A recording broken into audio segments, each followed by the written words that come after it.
시청자 여러분 안녕하십니까. 지금부터 정권의 안보정론을 시작하겠습니다. 자, 이번 시간에는 이 검찰 관련 동향을 집중적으로 말씀드리고, 오늘 국회에서 이 박안수 계엄사령관이죠. 전 계엄사령관이 됐습니다. 박안수 사령관의 입장문을 여러분께 자세히 설명을 드리겠습니다. 한마디로 얘기하면요, 박안수 계엄사령관은 아무것도 전혀 모르는 상태에서 계엄사령관에 임명이 됐고, 그러니까 계엄사령관으로서의 임무를 6시간만 수행하고 끝이 난 분입니다. 자, 참 이해되지 않는 부분도 물론 많이 있는데요. 자, 그래서 오늘요, 야당의 집중적인 추궁에 따라서 입장을 밝혔습니다. 자, 그래서 이제 이 박안수 계엄사령관의 이제 발언 내용을 자세하게 설명을 드리도록 하겠습니다. 자, 왜 자세하게 해야 되느냐? 요걸 가지고 지금 이제 민주당에서는요, 내란죄하고 그 다음에 이제 윤석열 대통령의 탄핵을 추진하고 있지 않습니까? 그리고 지금 이제 특히 김용현 장관의 경우에는 출국 금지 조치까지 내렸어요. 자, 그래서 이제 이게 이 법률적인 측면에서 이제 파장을 우리가 계산하려면 요 계엄 선포 이 과정에서의 자세한 요 내용을 아는 것이 매우 중요하다고 봅니다. 그 다음에는요, 김경수가 방금 독일에서 기국을 했습니다. 기국일성, 이제는 탄핵의 시간이다. 당연히 짜고 치는 고스톱이죠. 자, 그래서 이제 또 김동연이가 이제 김경수가 기국함에 따라서 이제 김동연이나 또 이재명의 이해관계가 아주 미묘하게 이 충돌할 수리도 충분히 있는 것이 아니냐. 왜? 뿌리가 달라요. 피가 달라. 김동연은 지금 이제 완전히 친문 쪽으로 이제 옷을 갈아입고 있고, 물론 이제 친문 때 기재부 장관까지 해먹었잖아요. 그 다음에 김경수는 자타가 공인하는 친노와 친문의 성골 중에 성골이 김경수죠. 자, 왜냐하면 문재인을 대통령 만든 1등 공신이 김경수라는 거 아니에요. 예, 그래서 김경수가 들어옴에 따라서 이제 그러니까 이제 플랜 B, 이재명의 사법 리스크 때문에 언제든지 이재명이는 영창에 갈 수가 있지 않습니까? 그럴 때 떠오르는 제1번 타자 중에 하나가 사실상은 이제 김경수가 되는 거예요. 뭐 삼총이다 상김이다 하더라도 좀 뒤로 밀리는. 왜냐면 대깨문들이 딱 버티고 있잖아요. 그런데 비해서 다른 뭐 삼김 삼총은요, 이런 아주 강한 응집력을 가지고 있는 팬덤이 없어요. 그런 측면에서의 김경수의 카드가 상당히 이제 우위력을 발휘할 수도 있지 않느냐, 이런 얘기들이 주변에서 지금 나오고 있는 겁니다. 자, 그 다음에는요, 이제 오늘 최고위가 열렸는데 김민전 의원이 눈물을 흘렸다고 합니다. 자, 이거 왜 그러냐?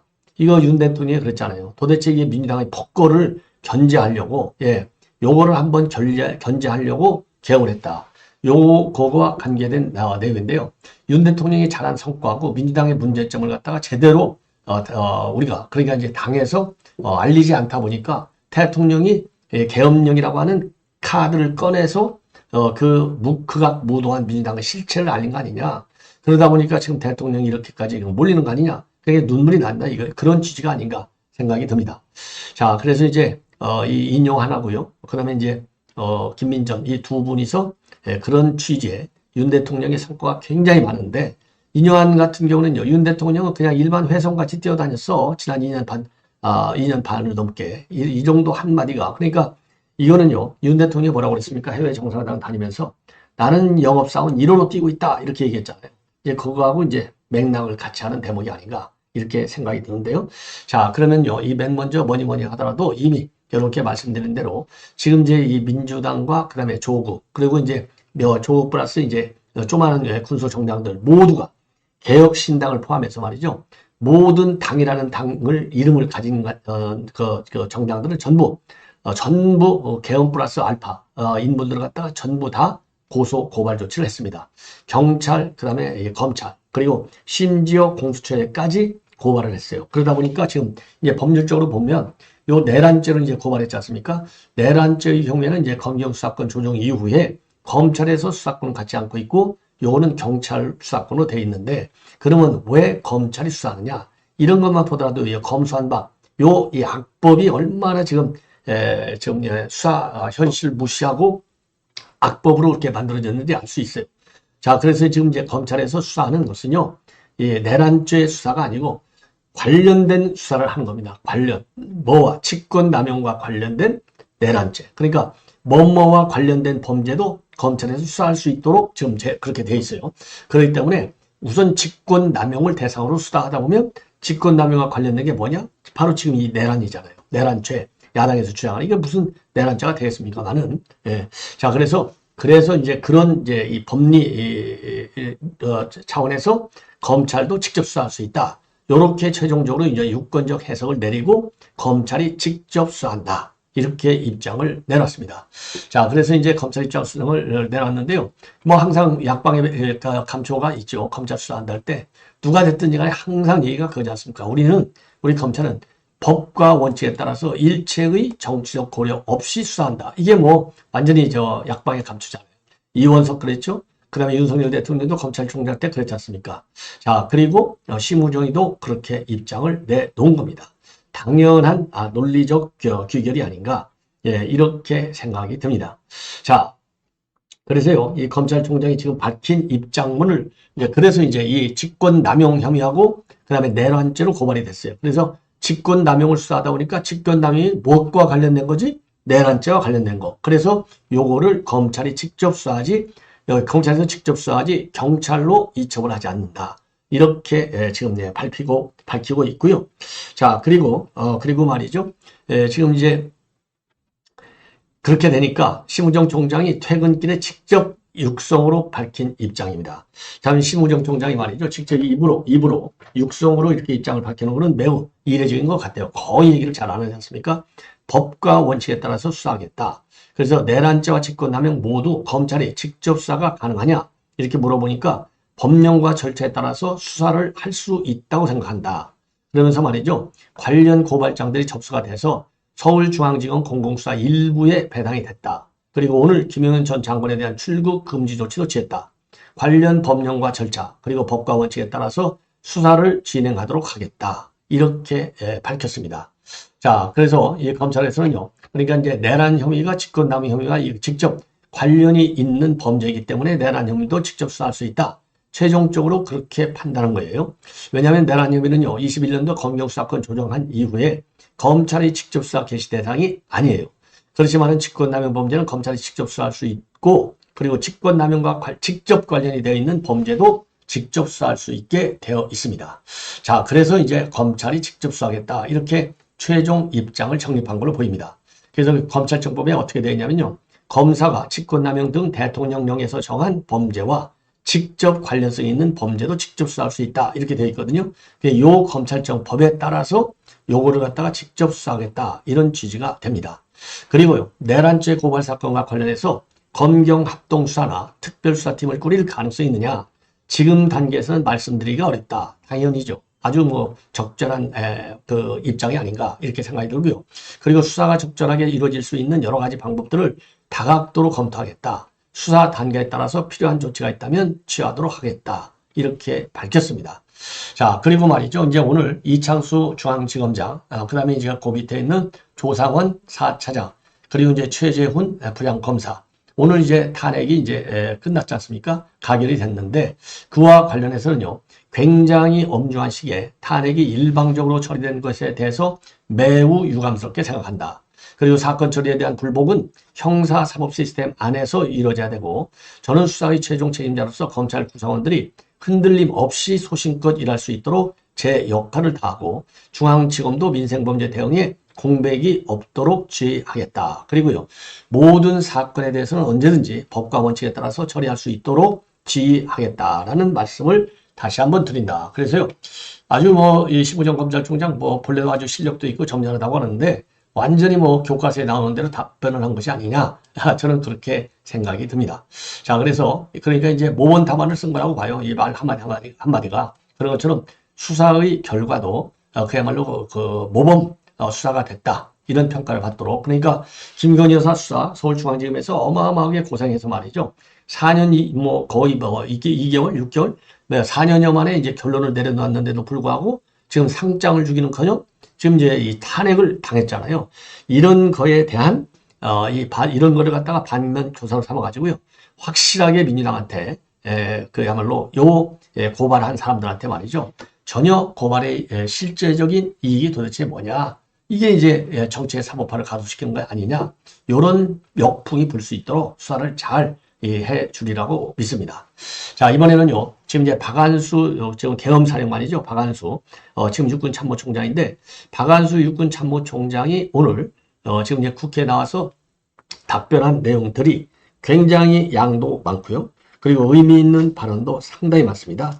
오늘 요 발언을 보시면 이번 계엄사령관의 임명이 되기까지 어떤 과정을 거쳤는지, 그리고 계엄령이 어떤 과정을 거쳐서 이게 탄생이 됐는지 여러분들께서도 충분히 짐작이 가능하지 않나. 그래서 그렇게 보여요. 그래서 요 내용을 좀 자세하게 말씀을 드리고 싶은데, 우선 말이죠. 우선 지금 이제 사의를 표명했지 않습니까?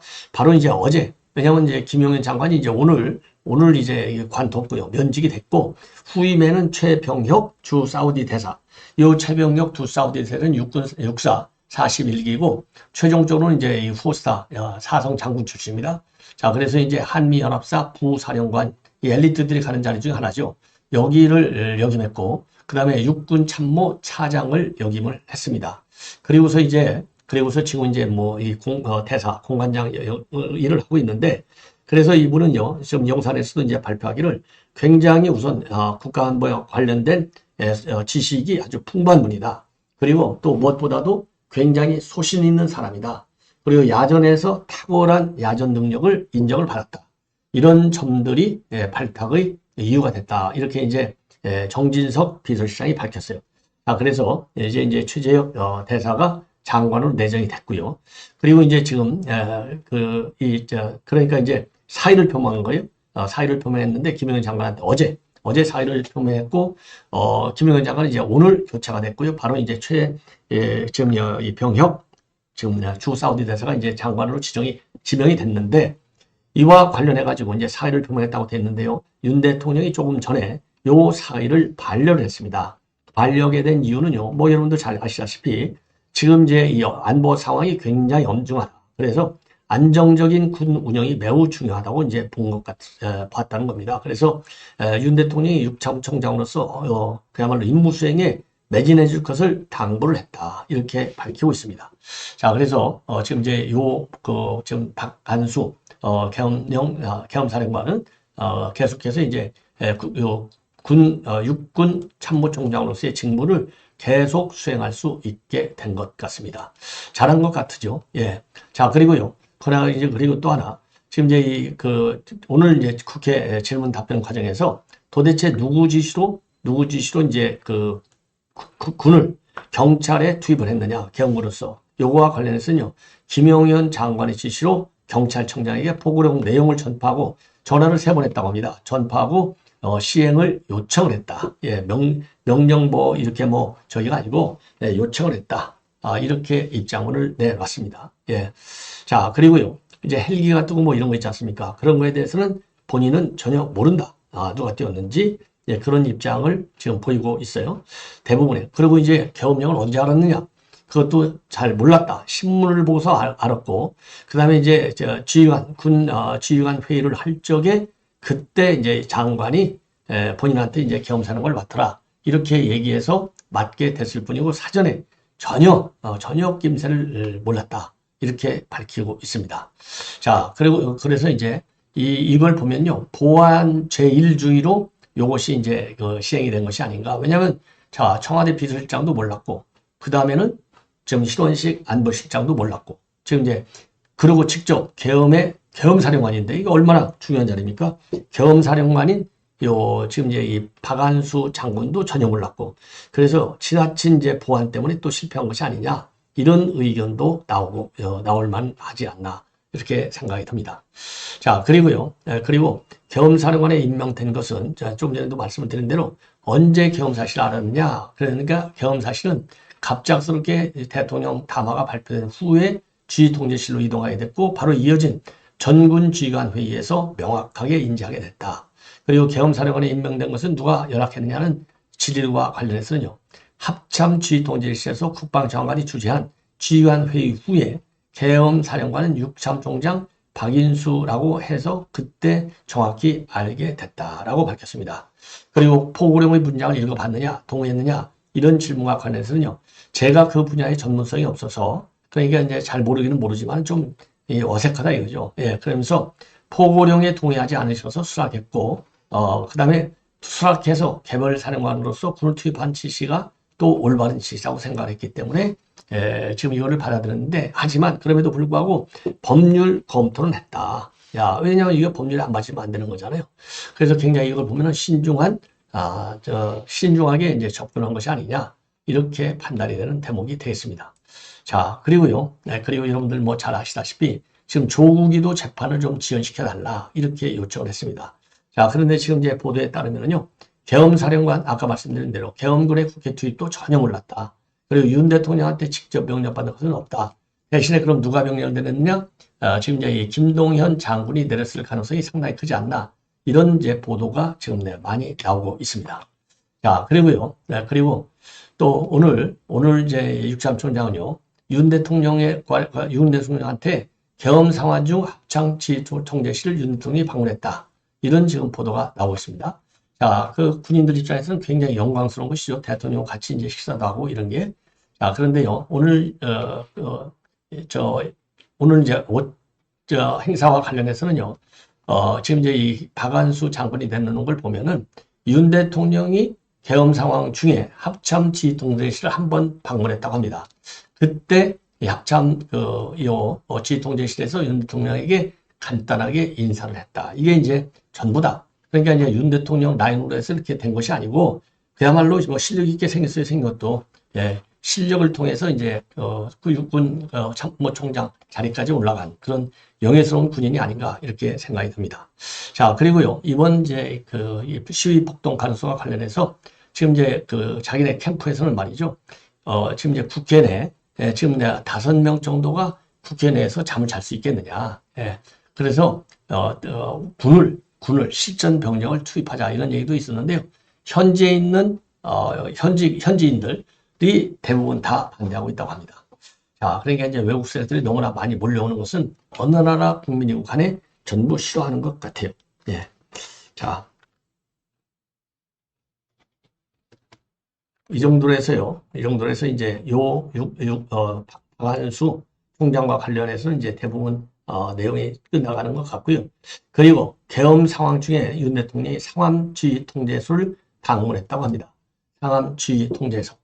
자, 그러니까 뭐 자연스럽게 인사할 수 있는 계기가 된 것이 아닌가 이렇게 판단이 되네요. 자, 그리고요 이번에는요 계엄사령관인 그 박한수 장군이 뭐라고 했냐면 계엄군의 국회 투입도 몰랐다. 그리고 윤 대통령한테는 직접 명령받은 것은 없다. 이렇게 밝혔습니다. 최종적으로요 이거 지금 이제 이 아파트의 그 가방 요거와 관련해서도 지금 이제 논란들이 많이 나오고 있는데, 자, 어쨌든지 간에 지금 이제 박한수, 지금 이제 계엄사령관의 발언은 전부 진실 가능성이 매우 커 보이고, 그렇게 신뢰를 하는 것이 좋지 않을까, 이렇게 생각이 듭니다. 자, 그리고 이제 이분들도요, 윤 대통령이 8시에 그, 특강에 만약에 참여하시면, 별도로, 이렇게 좀 잘 모실 수 있는 그 기회가 있었는데, 그런 게 이제 없다 보니까 조금 서운해하는 그런 지금 분위기도 있는 것 같습니다. 자, 그렇지만은 어쨌든지 간에요. 어떻든지 간에 지금 이제 그 계엄사령관조차도 철저한 보안 때문에 전혀 모르는 상태에서 계엄 명령을 받고 임무를 제대로 수행하지도 못하고 바로 이제 옷을 그러니까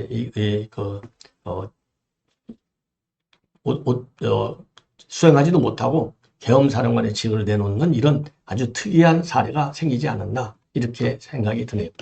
자, 그리고 이제 김경수 얘기를 하겠는데요. 공항에서 긴급 기자회견을 가졌습니다.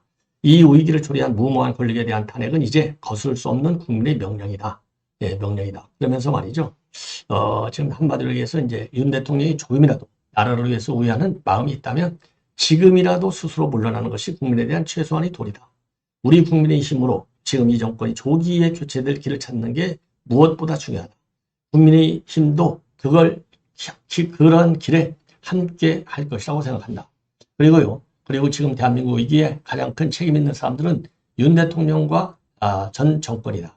저를 포함한 우리 정권 정치권이 모두 공동의 빌미를 되찾을 수 있도록 노력을 해야 되겠다. 이렇게 입장문을 내놨습니다. 그리고서 이제 바로 우원식이를 만나고요. 우원식이를 만난 다음에 또 이재명이를 만날 예정으로 있다고 합니다. 참 이 치사한 인간들이 이제 손을 결국 잡네요. 자, 그래서 이제 우리 국민의힘 안에서도 말이죠. 이런 거를 반면 교사로 삼아서 단일 대우를 형성하는 것이 매우 중요한 지금 모멘텀이 아닌가 이렇게 판단이 됩니다.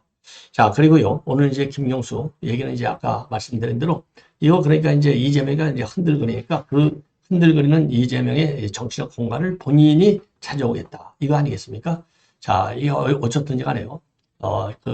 이번에 이렇게 직접 이제 김경수가 서둘러서 두는 것은 바로 당권 경쟁이 조기에 가열될 가능성이 크다고 보고 이런 조기 기업을 한 것이 아니냐. 그러면서 말이죠. 이번 계엄사 때는 우리 대한민국 우상은 국제사회에서 땅으로 떨어졌다. 민심을 거스를 수 있는 권력은 없고 이 위기를 초래한 무모한 정치 권력에 대한 탄핵은 이제 거스를 수 없는 국민의 명령이다. 옳은 얘기죠. 그러면서요.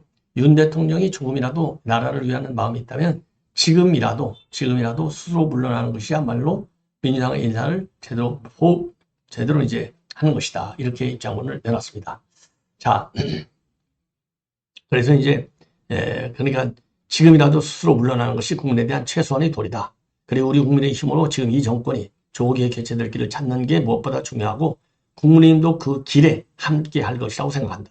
지금 대한민국 이게 가장 큰 책임 있는 사람은 윤 대통령과 현 정권이고 저를 포함한 우리 정치권이 모두 공동의 책임이 없다고 누구한테 얘기를 할 수 있겠느냐. 자, 그래서 오늘 7일 민성이 말이죠. 상당히 좀 의미 있는 부분이 굉장히 많은 것 같아요. 자, 그리고 본인의 지금 앞으로 정부 역할 이런 것과 관련해서는요. 국회의장을 포함해서 이재표 등 각 당 대표께서 계엄이 원만히 조기될 수 있도록 노력을 많이 해주는 것이 더 좋겠다. 이렇게 입장을 내놨습니다. 자, 이 정도 해서 이제 요 얘기를 하고요. 마치고요. 그 다음에 김민전, 지금 이제 최고위원이 되겠습니다. 김민전 최고위원이 칼을 들이대고 있습니다. 자, 한마디로 해서 윤석열 정부의 아주 좋은 업적들을 제대로 홍보하지 못하고 그리고 문재인 정권의 비리를 제대로 파헤치지 못하고 이러다 보니까 벌써 2년이 다 갔다. 자, 그래서 이제 김민전이가 내놓은 입장을 보면요. 윤석열 정부를 알리기 위해서 또 어떤 성과를 내고 있는지 민주당이나 얼마나 못되게 구는 건지 그런 거를 해결하기 위해서 이제 말하자면 정신을 바짝 차려야 되는 것이죠. 한마디로 얘기해서 그런 거를 이제 해결하려면 이제 민주당에서 얼마나 이 악법을 하고 그야말로 입만 열면 특검과 그다음에 탄핵을 했는지를 우리가 충분히 알 수 있는 거 아니에요? 이런 거를 제대로 알리지 못해서 윤 대통령이 이렇게 탄핵을 통해서 윤 정부와 그리고 이제 문재인 그리고 윤 정부와 윤석열 대통령과 이재명의 이 차별화 이런 걸 할 수 있는데 이런 걸 못한 이런 아쉬움이 굉장히 많은 것이죠. 그래서 그런 면에서 스스로 반성해야 되고 비판하게 된다. 그러면서요. 정부가 임기 2년 반을 넘기는 시점에 벌써 슬슬 23번째로 탄핵 소추를 당하는 것은 역사상 있어서는 안 될 일이다. 자, 이거는 야권의 무담을 보여주는 것이고 이런 것을 제대로 알리지 못했다는 점에 대해서 엄청나게 반성한다. 그리고 나서 눈물을 흘리고 조금 훌쩍거렸다고 합니다. 예. 자, 그리고요, 인용환도 이제 친윤으로는 지금 알려지고 있는데, 이 한마디로 얘기해서 말이죠. 지금 그동안 야당이 특검 탄핵을 엄청나게 비열하게 대통령과 대통령 가족들에게 몰아붙일 점을 이해는 한다. 그런데 우리는 아무리 당청 간 갈등이 있다 하더라도 대통령에게만 여러 가지 어려움을 준 것 또한 사실이다. 자, 이렇게 해서 윤 대통령을 조금 이제 띄워주려고 노력하는 모습이 아주 역력해 보이고요. 인용환 의원도 마찬가지입니다. 인용환도 아주 우국충 중에 불타고 있는 사람인 것 같아요. 자, 그래서 탄핵 소추문의 그 결을 보면 정말 어떻게 해야 하나, 해야 하나, 예. 그렇죠. 이제 정말 큰일 난 거죠. 예, 아연 실작하는 거죠. 자, 그래서 친미 대 친북, 친중 간의 덕이 있고 탄핵 소추 문제는 바로 그들의 반란이 있기 때문에 굉장히 무거운 그런 상황이 된다라고 밝히고요.